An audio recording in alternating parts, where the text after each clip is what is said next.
आज कांग्रेस पार्टी मोदी सरकार को स्मारक के लिए जमीन नहीं देने पर कोस रही है, उसकी सरकार में हुआ क्या था? साल 2013 से पहले किसी पूर्व प्रधानमंत्री या अन्य वीवीआईपी के निधन पर उनके आवास को ही मेमोरियल में बदल दिया जाता था। लेकिन साल 2013 में मनमोहन सिंह की ही सरकार थी जिसने इस परंपरा पर रोक लगाई और फैसला लिया कि पूर्व प्रधानमंत्री या अन्य वीवीआईपी के निधन पर जो मेमोरियल बनेगा वो एक कॉमन प्लेस पर बनेगा। यह कॉमन प्लेस राजघाट के पास होगा और उसे स्मृति स्थल कहा जाएगा। ऐसा इसलिए किया गया क्योंकि दिल्ली में वीवीआईपी समाधि के लिए 245 एकड़ से ज्यादा की जमीन ली जा चुकी थी और कोई स्पेस ही नहीं बचा था। यानी खुद मनमोहन सिंह की सरकार यह मान रही थी कि पूर्व प्रधानमंत्री या अन्य गणमान्य लोगों के मेमोरियल के लिए दिल्ली में जगह का इंतजाम करना इतना आसान नहीं है बॉस, जगह नहीं बची है। यह 2013 की बात हो रही है, स्पेस की किल्लत है। और आज कुछ घंटे लग गए ये बताने में कि भाई हाँ ट्रस्ट बनेगा और उसमें जमीन मिलेगी, जगह मिलेगी, वहां बनेगा मेमोरियल। बाप रे, उसका तमाशा हो गया। आप देखिए जो गांधी परिवार आज मनमोहन सिंह के निधन पर आंसू बहा रहा है, उनके सम्मान के लिए नरेंद्र मोदी से भिड़ने की तस्वीर पेश कर रहा है, उस गांधी परिवार ने मनमोहन सिंह के प्रधानमंत्री रहते उनके साथ किया क्या क्या था। एक दिन बाद तो छुट्टी मनाने चले गए, लेकिन जब जिंदा थे मनमोहन सिंह तब क्या हुआ? यूपीए 2 के दौरान राहुल गांधी मनमोहन सिंह की सरकार की तरफ से लाए गए अध्यादेश का विरोध कर रहे थे। यहां तक कह दिया था कि यह अध्यादेश नॉनसेंस है, इसे फाड़कर फेंक देना चाहिए। यह अध्यादेश दागी उम्मीदवारों पर सुप्रीम कोर्ट के फैसले को पलटने के लिए था। लेकिन राहुल गांधी ने प्रेस कॉन्फ्रेंस कर अपनी ही सरकार के अध्यादेश को नॉनसेंस तक कह दिया था और कहा था इसको तो फाड़ देना चाहिए। क्यों? किसी ने कहा होगा कि भाई आपको एंग्री यंग मैन की इमेज बनानी चाहिए, तो गए प्रेस कॉन्फ्रेंस में और बोले कि इसको तो फाड़ देना चाहिए, नॉनसेंस है। तब मनमोहन सिंह की बेइज्जती नहीं हुई थी, प्रधानमंत्री थे वो बॉस। सुनिए एक बार तब राहुल गांधी ने क्या किया था। I'll tell you what my opinion on the ordinance is. My opinion on the ordinance is that it's complete nonsense and that it should be torn up and thrown out. That's my opinion, my personal opinion on the ordinance. I'm interested in what the Congress party is doing. I'm interested in what our government is doing. And I personally feel that what our government has done as far as this ordinance is concerned is wrong. Thank you. Rahul Gandhi की इस हरकत की वजह से मनमोहन सिंह काफी नाराज हो गए थे, दुखी हो गए थे। इस बारे में प्लानिंग कमीशन के तत्कालीन डिप्टी चेयरमैन मोंटेक सिंह आलूवालिया ने बताया था कि मनमोहन सिंह राहुल गांधी के बर्ताव से काफी आहत हुए थे। मोंटेक सिंह ने बताया कि जब प्रधानमंत्री मनमोहन सिंह ने उनके स्टेटमेंट को पढ़ा तो वो शांत हो गए। पहले तो उन्होंने कुछ भी नहीं कहा, फिर अचानक से पूछा कि क्या मुझे इस्तीफा दे देना चाहिए। सोचिए कितना हर्ट हुए होंगे मनमोहन सिंह कि कहे कि मैं इस्तीफा ही दे दूं क्या, ऐसी हालत हो गई थी। आप यह भी देखिए कि गांधी परिवार के अलावा कांग्रेस पार्टी से जो भी प्रधानमंत्री हुए हैं उनके साथ कांग्रेस पार्टी और गांधी परिवार ने क्या सलूक किया। पूर्व प्रधानमंत्री नरसिम्हा राव के निधन के वक्त जो हुआ उसकी कहानी बहुत लोगों को पता है, लेकिन जिनको नहीं पता वो याद दिलाता हूं। नरसिम्हा राव के साथ जो बर्ताव कांग्रेस ने उस समय किया वो आप सुनेंगे तो हैरान रह जाएंगे। नरसिम्हा राव की मृत्यु 23 दिसंबर 2004 को दिल्ली में हुई थी। उस वक्त केंद्र में कांग्रेस की सरकार थी। अगले दिन यानी 24 दिसंबर 2004 को तिरंगे में लिपटे नरसिम्हा राव के शव को एक गाड़ी में रखा गया और एयरपोर्ट ले जाया जाने लगा। रास्ते में 24 अकबर रोड यानी कांग्रेस का मुख्यालय था। परिवार ने तय किया कि एयरपोर्ट जाने से पहले नरसिम्हा राव के शव को कुछ देर पार्टी मुख्यालय में रखा जाए। 24 अकबर रोड के पास उस गाड़ी की रफ्तार थोड़ी धीमी हो गई। पार्टी मुख्यालय का गेट बंद था। वहां कांग्रेस के तमाम नेता मौजूद थे, लेकिन सब चुप्पी साधे हुए थे। सोनिया गांधी और दूसरे नेता अंतिम विदाई देने के लिए बाहर आए। आमतौर पर किसी भी नेता के निधन के बाद उनका पार्थिव शरीर पार्टी मुख्यालय में आम कार्यकर्ताओं के दर्शन के लिए रखने का रिवाज था, लेकिन नरसिम्हा राव के मामले में ऐसा नहीं किया गया। कांग्रेस कार्यालय का गेट ही नहीं खोला भाई इन लोगों ने। करीब आधे घंटे तक पार्थिव शरीर को ले जा रही गाड़ी बाहर खड़ी रही, बाहर ही आके श्रद्धांजलि दे दी, खत्म मामला। उसके बाद एयरपोर्ट ले गई, बॉडी ले जाया गया बॉडी को। नरसिम्हा राव का अंतिम संस्कार दिल्ली में नहीं हैदराबाद में जाकर हुआ। इसे लेकर भी आरोप लगते हैं कि उस वक्त कांग्रेस नेताओं ने नरसिम्हा राव के परिवार पर इसके लिए दबाव डाला था। नरसिम्हा राव पूर्व प्रधानमंत्री नहीं थे। इस देश में जो इकोनॉमी आज रॉकेट बनी हुई है ना बॉस, उसकी नींव तलाशते जाइएगा तो उसमें बहुत बड़ा रोल आपको नरसिम्हा राव का मिलेगा। लेकिन चूंकि वो गांधी परिवार से नहीं थे तो उनका तो पूरा वजूद ही इस देश में ऐसा लगता है कि चर्चा में भी ना आए, इसका प्रयास हुआ।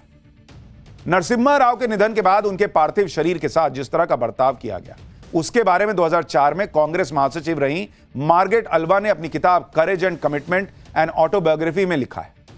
उन्होंने लिखा था कि उनकी बॉडी को एआईसीसी के कंपाउंड में भी लाने नहीं दिया गया, जबकि उनका पार्थिव शरीर पार्टी के गेट के बाहर तोप गाड़ी में था। कांग्रेस के नेता बाहर खड़े थे। मार्गरेट अल्वा ने अपनी किताब में यह भी खुलासा किया था कि जब तक वो कांग्रेस पार्टी में थी तब तक नरसिम्हा राव की तस्वीर भी कांग्रेस मुख्यालय में नहीं लगी थी, जबकि नरसिम्हा राव के सियासी कद से छोटे कई नेताओं की तस्वीर वहां थी। आप यह जानकर भी हैरान रह जाएंगे कि सालों तक कांग्रेस पार्टी ने नरसिम्हा राव को वो सम्मान नहीं दिया जिसके वो हकदार थे। आज जो कांग्रेस पार्टी मनमोहन सिंह के स्मारक को लेकर मोदी सरकार को घेर रही है कि पूर्व प्रधानमंत्री के साथ ऐसा बर्ताव, अरे बॉस, आप नरसिम्हा राव पूर्व प्रधानमंत्री नहीं थे। 10 साल सत्ता में रहते हुए नरसिम्हा राव का मेमोरियल नहीं बनवाया बॉस यूपीए ने। साल 2015 में प्रधानमंत्री मोदी ने नरसिम्हा राव को उनका उचित सम्मान दिलवाया। मोदी सरकार में उनका मेमोरियल बना। मोदी सरकार ने ही नरसिम्हा राव को भारत रत्न से सम्मानित किया। मनमोहन सिंह हो या पूर्व प्रधानमंत्री नरसिम्हा राव, कांग्रेस पार्टी को गांधी परिवार के बाहर कुछ दिखता है क्या? यहां तक कि पूर्व राष्ट्रपति प्रणब मुखर्जी के साथ भी कांग्रेस ने ऐसा ही सलूक किया। खुद प्रणब मुखर्जी की बेटी शर्मिष्ठा मुखर्जी ये गंभीर आरोप कांग्रेस पार्टी पर लगा रही है। पहला आरोप, जब प्रणब मुखर्जी का निधन हुआ तो कांग्रेस की सीडब्ल्यूसी ने, कांग्रेस वर्किंग कमेटी ने शोक सभा तक आयोजित नहीं की।